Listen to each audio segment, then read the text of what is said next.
शंखचूड़ नाम के व्यक्ति से हो गया, जिसका दूसरा नाम था जालंधर। एक क्या नाम था? शंखचूड़, और दूसरा नाम जालंधर।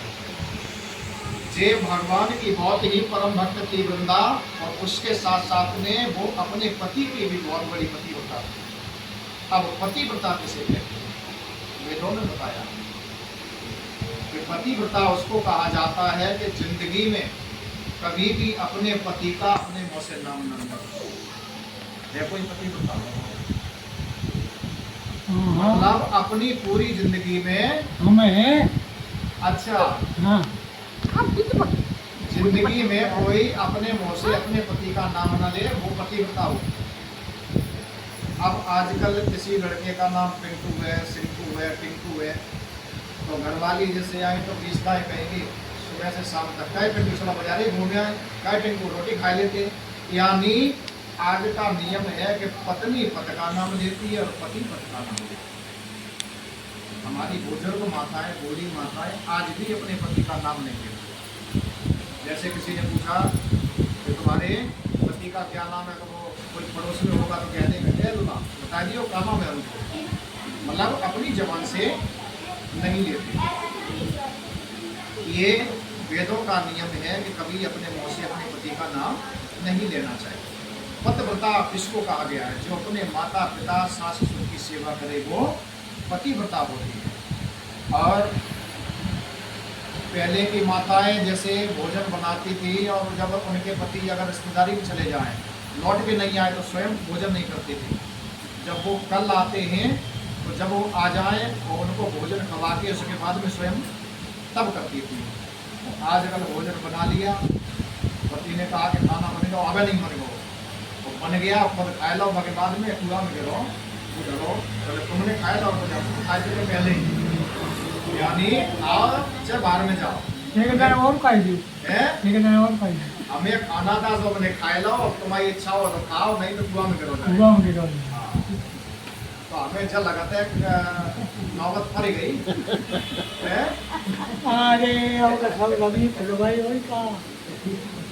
आजकल कलयुग का प्रभाव है। तो पतिव्रता वो होती है जिन माताओं के मांग में सिंदूर होता है, वो कभी अपने मांग को खोल करके नहीं चले। देवी भागवत के चतुर्थ स्कंद की 8वें अध्याय में बताया है कि जो माताएं जिनके मांग में सिंदूर है वो अपने सिंदूर को खोल के चलती हैं, ऐसे कि पति की आयु कम होती है एक एक क्षण। अगर किसी से कहा जाए कि जो बताओ ये मांग का सिंदूर है, यानी घूंघट मार के चलो, तो जो कहते गर्मी के मारे मरे जा रहा है तुम्हें अपनी पड़ी, यानी घूंघट खोल के चलेगी। उनसे कहा जाए कि अगर खोल के चलोगी घूंघट तुम्हारा, तो पति की एक एक क्षण आयु कम होगी। पहले की कहती थी कि सही बात है।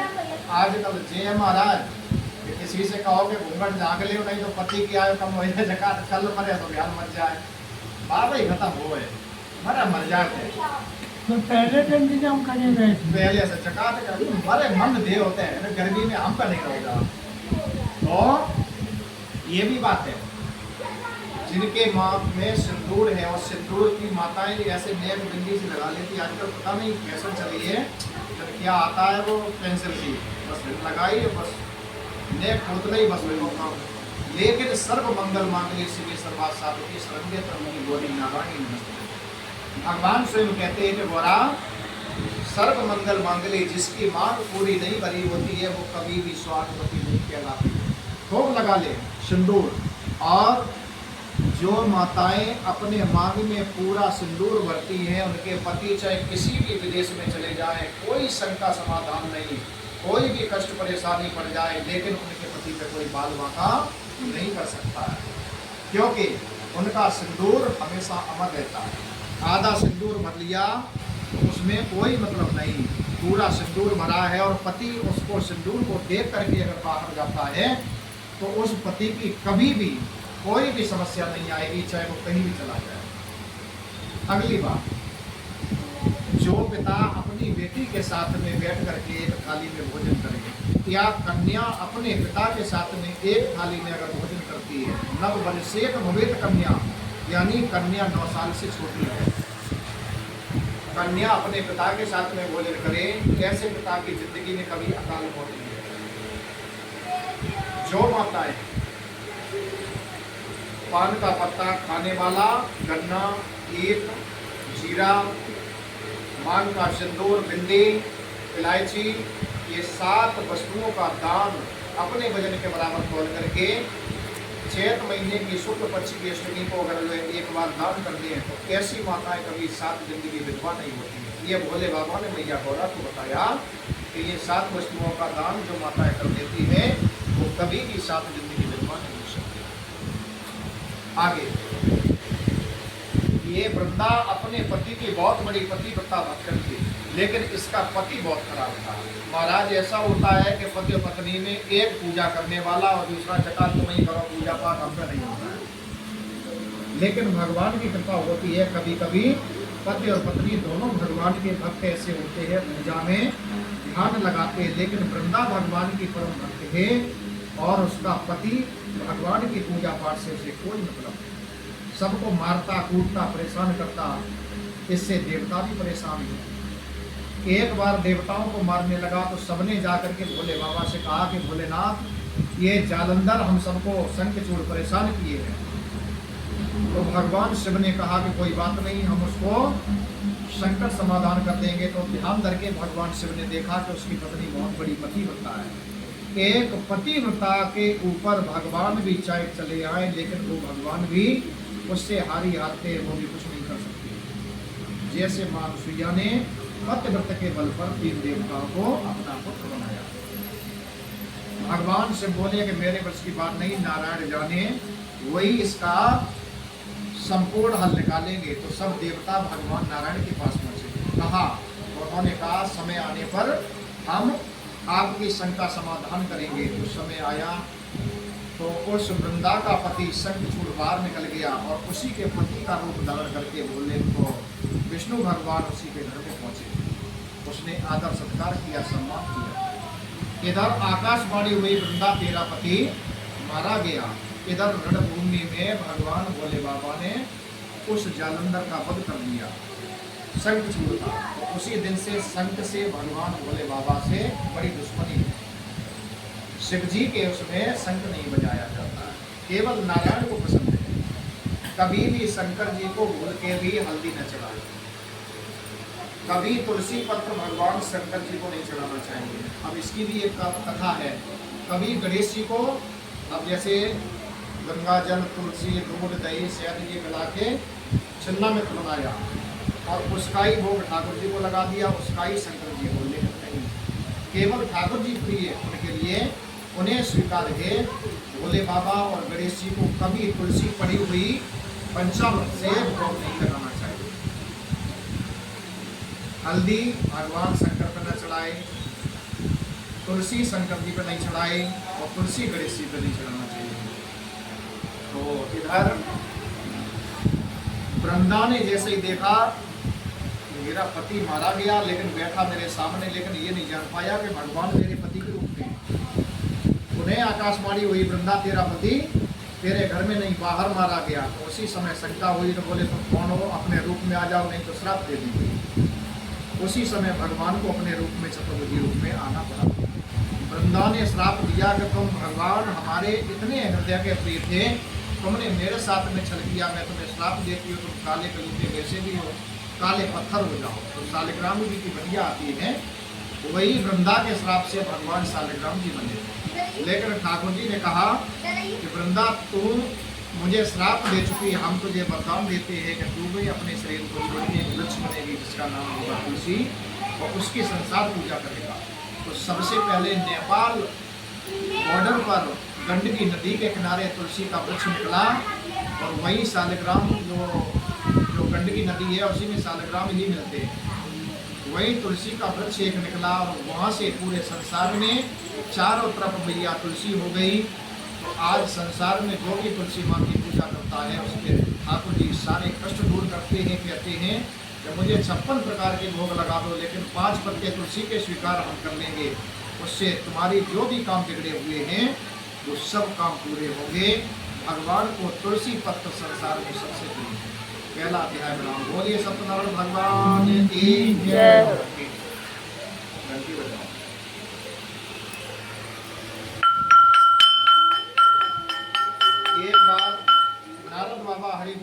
करते हुए जा रहे थे तो रास्ते में देखा कि एक खेत में हल बैल लेकर के किसान जोत रहा है। कुछ समय के बाद में नारद बाबा वहीं खड़े थे तो किसान भी वहाँ पर आकर के खड़ा हो जाता है। तो नारद बाबा ने देखा तो उसके हाथ पे कोढ़ रोग था। तो नारद ने पूछा कि बेटा ये बताओ तुम्हारे ये कोढ़ रोग कैसे हुआ। तो किसान बोला कि बाबा मैंने अपनी जानकारी में जिंदगी में कोई पाप नहीं किया, न जाने हमें कैसे ये कोढ़ रोग हो गया। अब नारद बड़े चक्कर में पड़े, विष्णु भगवान के पास पहुंचे, प्रणाम किया कि बोले महाराज मेरी समझ में जो नहीं आता है कि एक किसान है उसके कोढ़ रोग क्यों हुआ। तो विष्णु भगवान कहने लगे कि नारद उसने 4 जिंदगी पहले एक पाप किया। बोले कौन सा। उसने अपनी कन्या का कन्याधन खाया। बोले कन्याधन क्या होता है। बोले धन ये होता है कि शादी से पहले अगर बेटी की कमाई खाएगा जो बाप को कन्याधन माना जाता है वो अगली जिंदगी में जाके चोरी अवश्य। जो प्राणी चोरी का माल खाएगा अगली जिंदगी में अंधा बनेगा। अब ये दीपक जल रहा है, कभी दीपक को ऐसे ही जमीन पर रख करके नहीं जलाना चाहिए। जिससे पृथ्वी माँ नाराज होती वो कहती है तूने मेरी छाती को जलाया, मैं तुझे श्राप देती हूँ 7 जिंदगी तक तू अंधा रहेगा। कभी प्लेट में, थाली में, अखबार पे, पत्ते पर रख करके उसे जलाना चाहिए।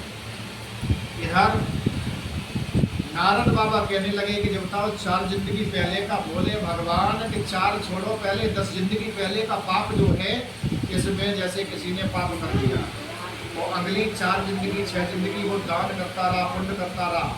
जिस समय दान पुण्य खत्म हो जाएगा, चाहे 10 जिंदगी बीत जाए, इस जिंदगी का 10 जिंदगी बाद में भी जाकर के उसको प्रायश्चित करना पड़ेगा। लोग कहते हैं कि हम बड़े दुखी हैं, क्या करें, हम कोई ऐसा काम नहीं कर रहे हैं।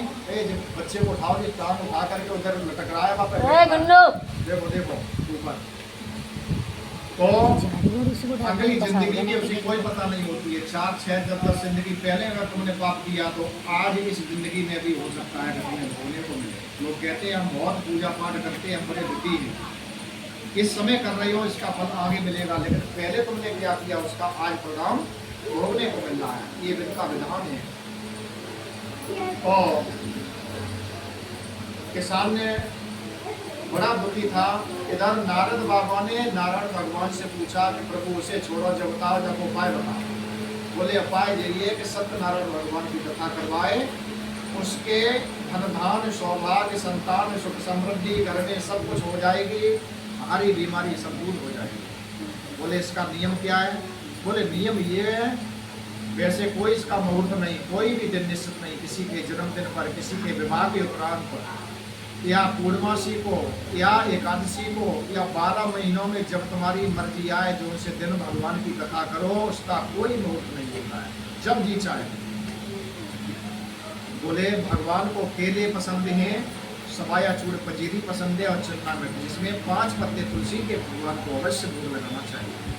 भगवान तुम्हारी मनोकामना अवश्य पूर्ण करेंगे। नारद बाबा ने किसान को वैसे ही बताया तो उसने वैसा ही किया। अंतोगत्वा उसके सारे रोग दूर हो गए और वो भगवान के धाम को प्राप्त हुआ। दूसरा अध्याय का नाम बोलिए सत्यनारायण भगवान की। एक लकड़हारा जंगल से आ रहा था, रास्ते में लकड़ी काट करके गट्ठर रखे सिर पे, तो उसे प्यास लगी तो सोचा कि एक घर में चल करके जल पी लेंगे। लेकिन घर में जैसे ही पहुंचा तो जैसे ही भगवान की कथा चल रही है वैसे ही चल रही थी पूजा पाठ, वो भी चुपचाप बैठ गया। जब सबने भगवान की कथा को सुना, आरती ली, उसके बाद में प्रसाद, तो लकड़हारे ने भी आरती लेकर के प्रसाद खाया। तो जब प्रसाद खाया तो उसके बाद में उसने कहा कि मैंने आज तक ऐसा प्रसाद जिंदगी में कभी नहीं खाया। लोग बोले भैया घर में कोई चीज़ बनाओ और अगर ठाकुर जी को भोग लगा करके खाई जाएगी तो वो अमृत के समान हो जाते हैं। कहीं भंडारा बने तो भोग लग करके भंडारा बढ़ता है तो 2 पूरी मिली तो जकात 2 पूरी और मिल जाती है, क्योंकि भंडारे की स्वाद ही अलग होता है। भगवान का लगा हुआ भोग उसकी बात ही लगा रही होती है। तो लकड़हारे ने व्रत कर लिया, आज हम जो लकड़ियाँ बेचेंगे उससे भगवान की पूजा पाठ की सामग्री मंगा करके भगवान की कथा को करवाई। उसकी लकड़ी बिकी, उसने भगवान की आरती प्रसाद का सामान मंगाया और ब्राह्मण बुलाकर के भगवान की कथा को करवाया। भगवान प्रसन्न हुए, उससे 9 लकड़ी बेचने का काम करता था। आज ठाकुर जी की कृपा से नौकर चाकर, गाड़ी घोड़े बंगले और उसके लकड़ी के टाल लग गए। किसी बहन बेटी असहाय दीन दुखी की अगर सहायता होती है, रुपए पैसे से सबसे सहायता करता है और किसी से वापस नहीं लेता है। अंतोगत्वा सर्व सुख जीवन व्यतीत करते हुए वो लकड़हारा की भगवान के नाम को प्राप्त हुआ। तीसरा अध्याय बोलिए सत्यनारायण भगवान की। एक बार एक उल्का मुख नाम का राजा, जिसके घर में सब कुछ भरा था, सोना चांदी घर में पड़ा पड़ा, गले में हार और मोहर देखा, संतान का देखा।